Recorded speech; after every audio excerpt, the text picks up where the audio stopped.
Hi കൂട്ടുകാരെ, പുതിയൊരു കഥയിലേക്ക് എല്ലാവർക്കും സ്വാഗതം. ഇനി നമ്മൾ ഒരു എലിക്കുട്ടന്റെ കഥയാണ് കേട്ടോ പറയാൻ പോകുന്നത്. ആദ്യമായി ഈ ചാനൽ കാണുന്നവരാണെങ്കിലേ പ്ലീസ് ഒന്ന് സബ്സ്ക്രൈബും കൂടി ചെയ്യണേ. അപ്പൊ നമുക്ക് വീഡിയോയിലേക്ക് പോവാം. ഒരിടത്ത് ഒരു കാട്ടിൽ പൊന്നൻ എന്ന പേരുള്ള ഒരു എലി ഉണ്ടായിരുന്നു. അവൻ വളരെ ചെറുതായിരുന്നത് കൊണ്ട് തന്നെ മറ്റു മൃഗങ്ങളെ അവന് പേടിയായിരുന്നു. മറ്റു വലിയ മൃഗങ്ങളെ കാണുമ്പോൾ തന്നെ പൊന്നൻ തന്റെ ചെറിയ മാളത്തിൽ ഒളിക്കും. ഒരു ദിവസം തന്റെ മാളത്തിനടുത്ത് എന്തോ ഒന്ന് കിടക്കുന്നത് എലിക്കുട്ടന്റെ ശ്രദ്ധയിൽപ്പെട്ടു. ചെന്ന് നോക്കുമ്പോഴതാ അതൊരു വെള്ള തുണിയാണ്. ഇതുകൊണ്ടൊരു സൂത്രമുണ്ട്. അവൻ ചിരിച്ചുകൊണ്ട് ആ തുണി എടുത്തു. തുണിയിൽ കറുത്ത ചെളി കൊണ്ട് കണ്ണും മൂക്കും വരച്ചു. അതിപ്പോൾ കാണാൻ ഒരു ഭൂതത്തിനെ പോലെയുണ്ട്. ഇനിയാണ് രസം. ഇതും പറഞ്ഞുകൊണ്ട് രാത്രിയാവാൻ പൊന്നൻ കാത്തിരുന്നു. രാത്രിയായി.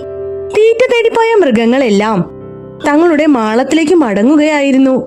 ആദ്യം അവിടേക്ക് വന്നത് മിന്നു മുയലാണ്. മിന്നു തുണിഭൂതത്തിനെ കണ്ട് മിന്നു പേടിച്ചു പോയി. അവൾ ഓടടാ ഓട്ടം. അതാ വരുന്നു ചിന്നന്മാൻ. ചിന്നനും ഭൂതത്തിനെ കണ്ട് പേടിച്ചോടി. അയ്യോ ഭൂതം ഭൂതം. പൊന്നനാകട്ടെ ഇതെല്ലാം കണ്ട് രസിച്ചു. ഇപ്പോ കാട്ടിലെ രാജാവിന് പോലും ആ ഭൂതത്തെ പേടിയാണ്. ഭൂതത്തെ പേടിച്ച് ആരും തന്നെ ആ വഴി വരാതെയായി. അങ്ങനെ ഇരിക്കെ ഒരു ദിവസം കാട്ടിൽ നല്ല ഇടിയും മഴയും ഉണ്ടായി. കാട്ടിലെ മറ്റു വഴികളെല്ലാം തന്നെ മരങ്ങൾ വീണ് നടക്കാൻ പറ്റാതെയായി. മൃഗങ്ങൾക്ക് ഈ വഴിയല്ലാതെ മറ്റു വഴികളില്ലെന്ന അവസ്ഥയായി. അതുവഴി തന്നെ പോയി നോക്കാം. ഇപ്പോഴാ ഭൂതം അവിടെ നിന്ന് പോയി കാണും. മിന്നു പറഞ്ഞു. മിന്നുവും ചിന്നനും കൂടെ അതുവഴി വന്നു. വന്നതും അതാ ഭൂതം. മിന്നു പേടിച്ച് ചാടി. അപ്പോഴേക്കും നല്ലൊരു കാറ്റടിച്ച് വെള്ള തുണി പറന്നുപോയി. അതിനു താഴെയതാ പൊന്നനെലി. ഓഹോ, നീ ഇത്രയും നാളും ഞങ്ങളെ എല്ലാം പറ്റിക്കുകയായിരുന്നല്ലേ? ചിന്നനാലറി. മൃഗങ്ങളെല്ലാവരും കൂടി പൊന്നനെ കാട്ടിൽ നിന്ന് ഓടിച്ചു വിട്ടു.